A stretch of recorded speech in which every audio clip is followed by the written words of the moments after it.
Ladies and gentlemen, welcome to sqadia.com. My name is Mohammad Osama, and today we are going to talk about the introduction to the nervous system in anatomy.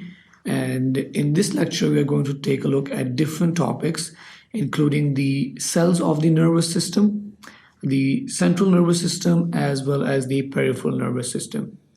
So, at the beginning of the lecture, we are going to talk about the cells of the nervous system, which consist of both neurons and neuroglial cells. And we're also going to talk about the general and basic sort of classification of the neurons and neuroglial cells.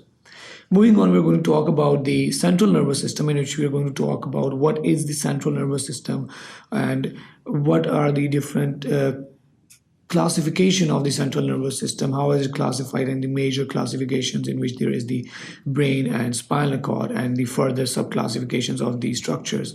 We're also going to talk about the coverings of the central nervous system, which are also known as meninges, and we're also going to talk about the gray and white matter in the central nervous system.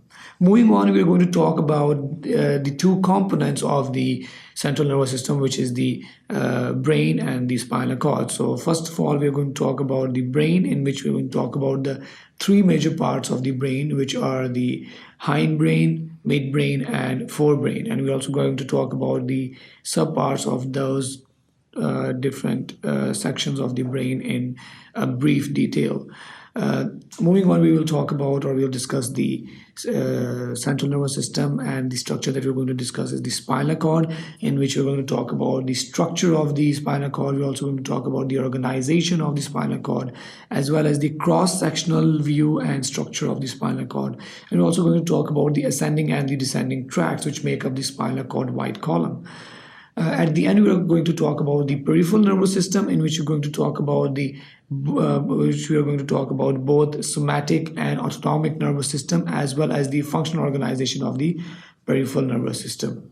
So stay tuned to sqadia.com for more information or in-depth information regarding these topics and lectures. Thank you very much.